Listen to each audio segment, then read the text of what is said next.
ही फक्त किडनॅपिंग नाही तर ही प्री प्लॅनिंग म्हणजे असणारी सगळी घटना आहे.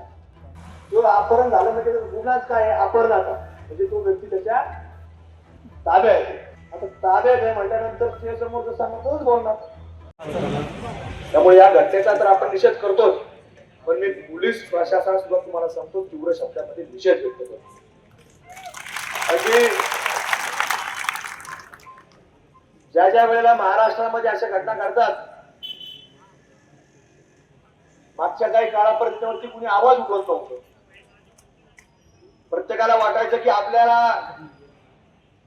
आपल्या घरामध्ये अशी घटना घडली आणि आपल्याला कुठं कोणाला सांगतं काय करणार. पण आज जसं जसं कोणाला आधार भेटतोय तसे लोक पुढे येतात. अशा प्रकारच्या घटना घडल्यानंतर आपल्याला केसेस दाखवतात. हा प्रकार कालचा आपण पाहिला.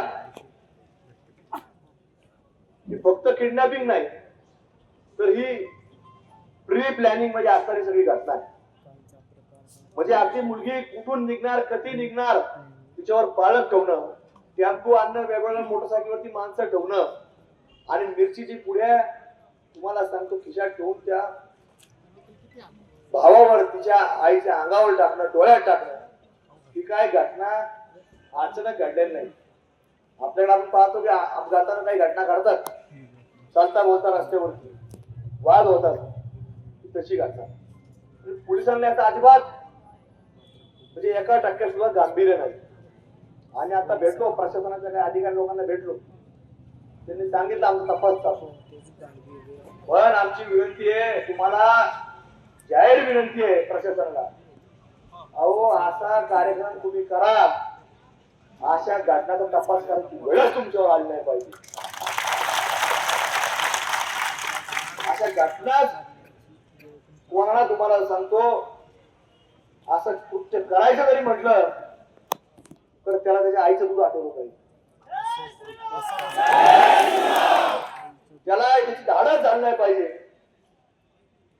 तिथं सगळे तुम्ही आणि सगळे भावलेत असतात आणि आपणच त्यांचा निकाल लावून टाकला असता. पण आज आता या सगळ्या घटनेमध्ये आपल्याला कुठेतरी काही बंधनं पाळावं लागतं. आपल्याला काल तुम्ही बऱ्याच लोकांनी संताप व्यक्त केला, टायर जाळले, पुढे आंदोलन केलं, रस्ता रोको केला.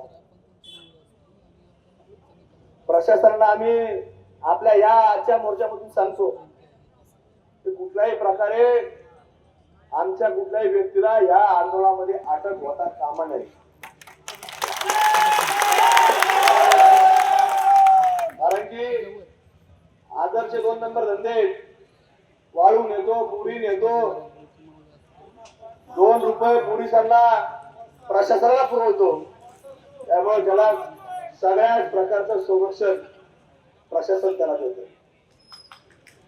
पण आमचं हे जे काय प्रकार आहे, हा आंदोलन हा काय कोणाच्या घरचा कार्यक्रम नव्हता, हा एक सामाजिक प्रश्न होता.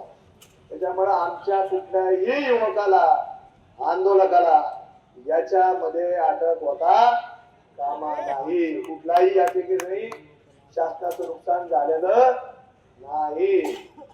तुम्हाला लय वाटलं तर काय असं ती नोटीस तुम्ही फक्त देण्याचं काम करा. याच्यामध्ये जर आमच्या कुठल्याही हिंदू बांधवाला जर अटक झाली तर आज आम्ही खाली बसलो, जर कोणाला अटक झाली तर आम्ही पुढच्या तोंडाला बसणार, एवढं लक्षात ठेवा. कुठल्याही या व्यक्तीवर आमच्या कारवाई होता कामा नये. त्यांनी सांगितलं आम्ही मुलगी घेऊन येतो, कुठं अधिकाऱ्याने सांगितलं याचं तिचं चॅटिंग होतं, मीडियामध्ये दाखवलं गेलं. आता आरोपी ताब्यात नाही, मुलगी नेरली ताब्यात नाही, चॅटिंग आलं होतं. पहिली त्या पोलिसावर सुद्धा कारवाई झाली पाहिजे.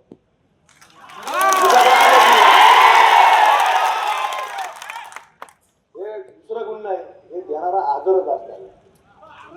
दुसरा गुन्हा त्यामुळे आदर म्हणून आलं. आणि या प्रशासनाने हे सगळं कुठून येतं याचा विचार करायला पाहिजे. आपल्याला हा सगळा घटनाक्रम पाहत असताना परत दुपारी काही चॅनलवाल्यांनी आमच्या त्या भगिनीची बाईट दाखवली की मी कोणाच्या बरोबरी आल्या नाही, मी माझ्या बदलीने आले. असं काही मी तर पाहिली नाही, पण आम्हाला आधीपासून काही पोलीस अधिकाऱ्यांनी सांगितलं, काही लोकांनी पाहिलं असं, काही चॅनलवरती दाखवले असं. आता मला सांगा, काल केस कशात दाखल झाली? किडनॅपिंग म्हणजे अपहरण.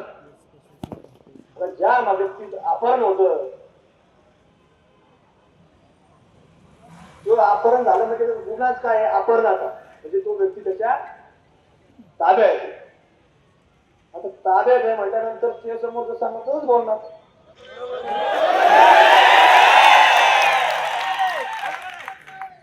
आता एखादा अतिरेकी आपण धरला, आपण कधी त्याचे व्हिडिओ व्हायरल करतो कधी आता असं म्हणला, आपल्याकडचा कुणी तिथं पडला त्याचा व्हिडिओ ते दाखवत असते आणि ते माणसाचं बोलायला लावतो. आता ताब्यात असणारा व्यक्ती हा समोरची व्यक्ती सांगेल कशाच प्रकारे सांगा. म्हणून त्या मुलीचा तुम्हाला सांगतो, जोपर्यंत कायदेशीररित्या पोलीस प्रशासनाच्या समोर येत नाही तोपर्यंत हा व्हिडिओ काय अजून कुठलाही हा मोर्चा चालण्याचा कुठला जरी व्हिडिओ आला तर तो अजिबात ग्राह्य धरायचा नाही. ही मुलगी काल हिंदू होती, आज हिंदू आहे आणि उद्या हिंदू राहणार याची जबाबदारी आपल्या सगळ्यांची आहे.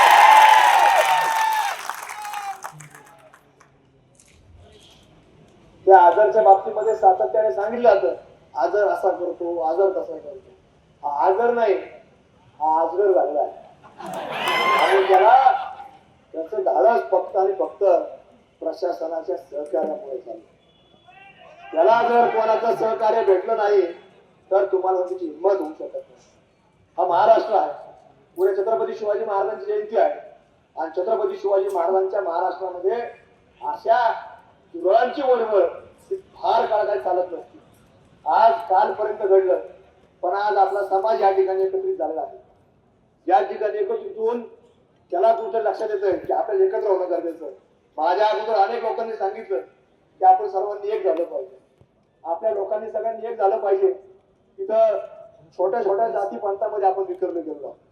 म्हणून तुम्हाला आमचं सांगणं राहील की आज आपल्याकडं या कुठल्याही देवस्थानमध्ये मंदिरामध्ये जात असताना आपल्याला कोणाला विचारलं जात नाही